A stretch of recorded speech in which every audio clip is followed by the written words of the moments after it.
Hey everybody, welcome back. Psychedelic here.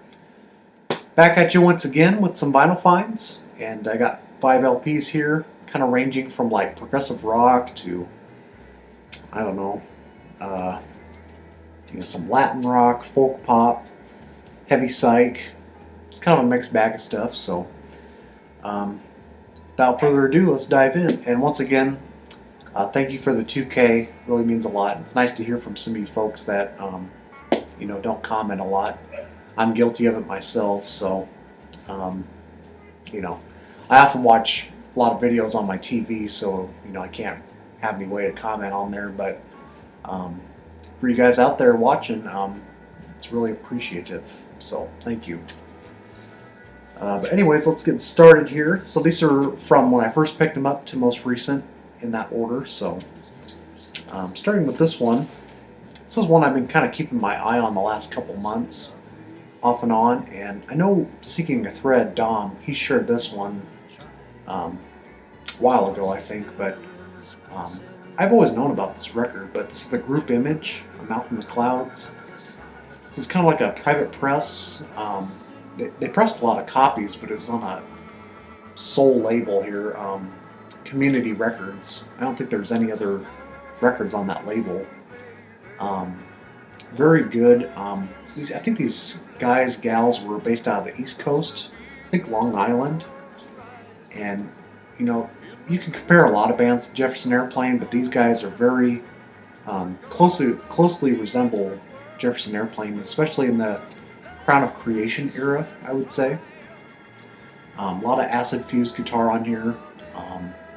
Male-female vocal harmonies throughout. And there's even a clip of them on YouTube performing a track on here called Haya, which is a really wicked track when you listen to it for the first time. Kind of a diverse mix of both pop psych and psych rock in that sort of West Coast fashion. But there's also a little bit of like Country Joe and the Fish stylistically, some of the sounds on here. But overall, very good. And I do enjoy this one, so... I'd say my favorite tracks, probably A Way to Love You All the Time. It's kind of more on the pop psych, jangly side. Banana Split, and Grew Up All Wrong. It's kind of a nice, groovy track. So, still in the shrink, and you can still find this probably for $20 or less. Surprisingly, for the sounds offered here, I mean, it's worth the money. So, definitely investigate this one. If you're into those kind of like Jefferson Airplane sound-alikes, these guys definitely sound a lot more like them compared to someone like, the Yankee Dollar or something like that. So, group Image, finally picked it up. Okay, and with this next one, as you guys may have heard in my last video, I mentioned I was going to talk about Pink Floyd, and I finally picked up one of their records. I pretty much own all of their records at some point in my life. All of them except for like, Division Bell and Endless River. I don't think I've ever owned The Wall on vinyl. Don't need to. But I think the only other one I need right now is like Obscured by Clouds. But just decided to pull the trigger on this one because I was revisiting it one evening and just figured, why not? Let's just finally purchase this one. So this is Atom Heart Mother, as you guys may know. I'm a huge Pink Floyd fan, even though I may not, come off as one. Just one of the first bands, of course, just like Black Sabbath I mentioned before. Pink Floyd were like one of those bands that just really dove into their discography, and this was after I discovered Black Sabbath. This one totally changed my perspective of, how to perceive music as a young kid when I first dove into these guys. And I don't know, this one kind of has a mixed bag coming from both fans, and the band members themselves have kind of brushed this one aside, when fans or critics bring this one up, and I can see why. This is definitely towards their like transitional, soundtracky, experimental, avant-garde phase of the band. And of course this is, generally more of just straightforward progressive rock, but this is about the only time they ever dabbled with, an orchestra or strings and a choir, and pretty much all the songs on side 2 were again, kind of reflected on as far as like Ummagumma, where each band member was kind of doing their own compositions. But as far as the suite goes, for what it is, when I listen to it again, I forgot how just it's very simple. The arrangements are very simple, but yet the chord progressions and the use of chords, it's very odd chord changes, but at the same time, the whole flow is very simple once you listen to it, a few times and figure out what they're doing with all these, this funky segment, the sound collage segment. It's just one of my favorites. It's definitely my favorite period of the band, from after Syd Barrett left with the More soundtrack up until probably Metal, pre Dark Side, or even Obscured by Clouds, that whole late 60s, early 70s era, with them playing in Pompeii. Just all the sound collage, the experimentation going on just really, interested me the most, I would say. And this is a U.S. pressing on Harvest. Pretty clean copy.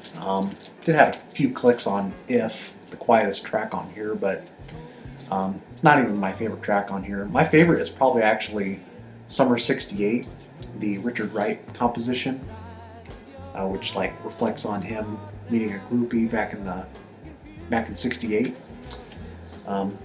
Very nice pop tune.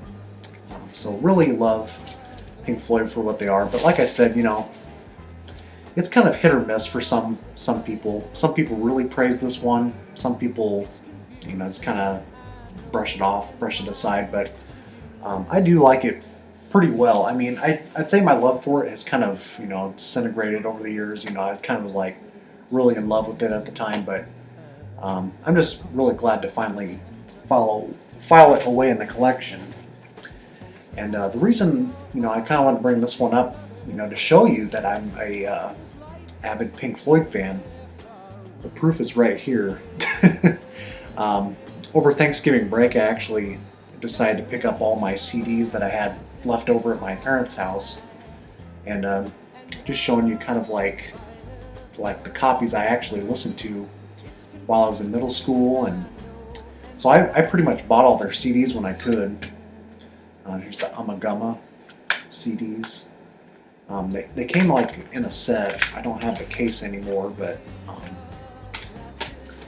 Metal, of course, and you can tell these are really worn, as you can tell. I mean, I played the hell out of this band. Final Cut, this era of Pink Floyd, I mean, you could say this is totally a Roger Waters solo effort for sure, but I have appreciation for it, but he just sounds so angry, and it's just not the not what I want to be listening to in these days, But I've sort of departed from the wall, even though I did see Roger Waters live back in 2010. I think he was doing the Wall tour. That was pretty cool to see, but anymore he's really letting his his social issues really show. But of course, here's Adam Hart Mother. And these are all the '94 CD pressings. And then I had to pick this up when it came out back in '07. This is the 3-disc set. I don't think the discs hold very well, so it's the stereo copy, mono version of Piper, and then the singles and alternate takes, I think, of songs from Piper. So it's a very cool set when it came out. I'm really glad I got it, even though it was $40, I think, when I picked it up. Came with a bunch of inserts. It's missing an insert. I have it somewhere. I think it was all of Syd Barrett's drawings back in the day.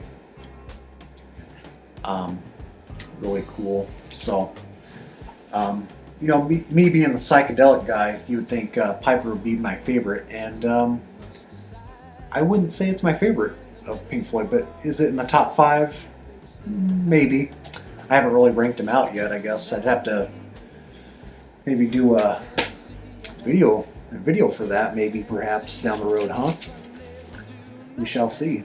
But yeah, I'd say Piper might be in the top 5. Anyways, let's move on. So Just kind of shows you I'm a, big Floyd geek. Like I said, I don't listen to them heavily like I used to, but um, just a very crucial band as far as like me, kind of spreading my ears into space, whatever you want to call it. This one I picked up from Dom. This is Borealis, Sons of the Sea. This is a Void reissue. He was doing a live auction here on YouTube. Had to follow up with that and just find something, This one I was vaguely familiar with. I thought I maybe put a track on one of my Mixcloud mixes. This band really resembles, to me, like the Glass Prism on the RCA label, if you guys know that band. It's kind of Hammond organ driven. Some nice fuzz wah here and there. It's kind of got a more mellow sound, but like Dom said, the vocalist is hit or miss.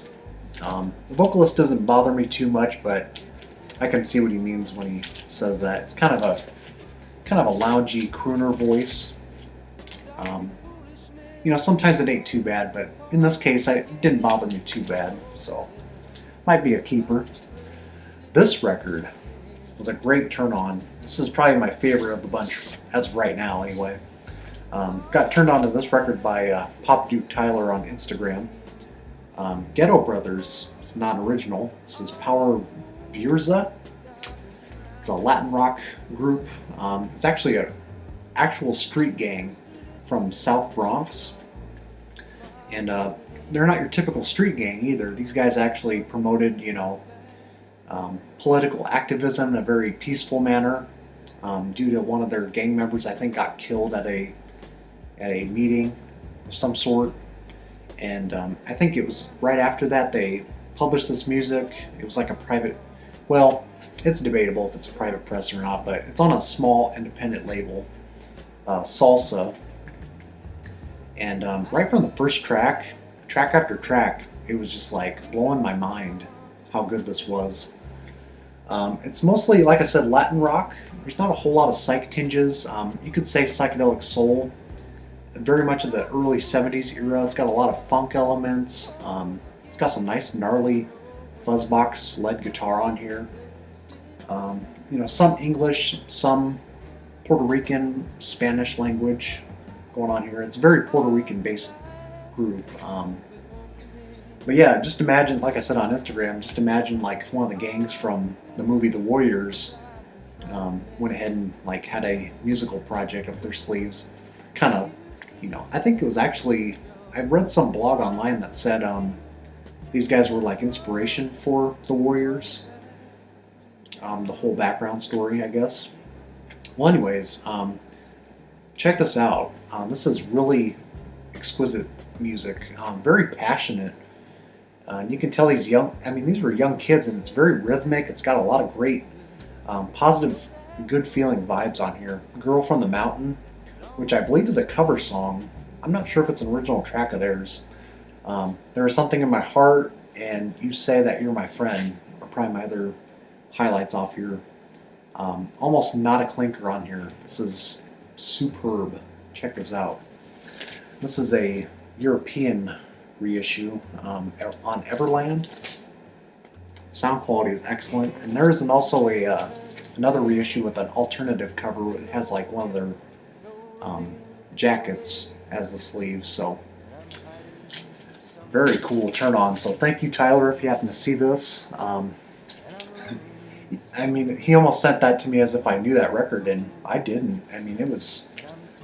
I have not seen that cover before, so it was very awesome to find out about that. Probably the best Latin rock record I've heard. And then this is one I picked up right after that. Just kind of out of the blue, I found a cheap copy online for like $5 in the shrink of the last remaining Grassroots record I needed, Feelings. It's on ABC Dunhill. It's got a price sticker on here. Some of you guys are into those. Yeah, this is probably my second favorite of theirs, I would say.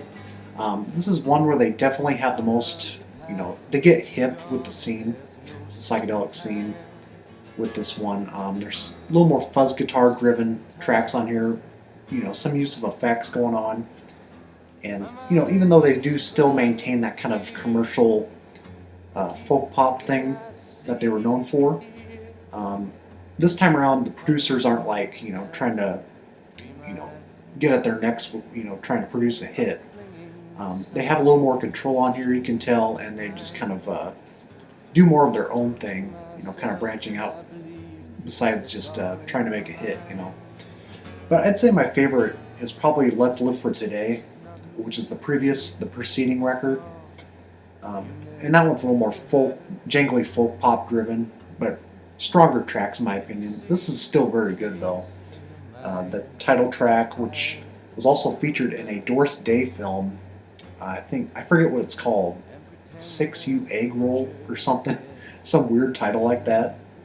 And the other highlight, Hot Bright Lights, and the closing track before the reprise, Dinner for Eight. It's kind of a moody, organ-led psych track. Very cool, and I probably mentioned this in the past, but the Grassroots were truly one of the first 60s bands that ever got me into the 60s to begin with, because I think it was like, this is before Black Sabbath as well. I was probably like 8 or 9, and I bought the single of Temptation Eyes.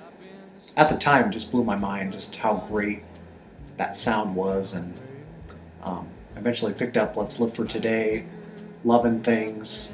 I've never owned this one up until now, so still pretty affordable though when you can find it, and it's recommended. It's an original Dunhill label. It's not the most cleanest copy. It's probably a light VG plus, but very cool. Love the Grassroots. The Grassroots and the Trogs were both the two bands that got me into the 60s. So that about does it, guys.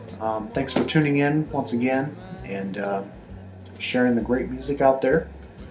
I haven't ordered anything online just yet, but got a lot of funds in PayPal. I'm just kind of waiting to blow my funds on something exquisite. So I do have something in mind, but it's going to take me a while, I think. Just trying to purge some things out of the collection a little bit, trade some stuff into the shops. Just any way I can, build up some money to acquire something I really want. So we'll see if it happens. Might happen by the end of this year. Not sure yet. And I probably won't make a whole lot of videos here in December, but I will hopefully be making a part 3 to my psychedelic collection. If you guys remember from 2 years ago, I made like a slideshow of all the psych-related records that I have gotten, in the past 2 years. So it's been 2 years, and hopefully I'll push a video out and share what I've gotten since then in slideshow style. So thanks again, and we will see you whenever. Probably make another trip video or something down the road. We'll see. So thanks again. We'll see you soon.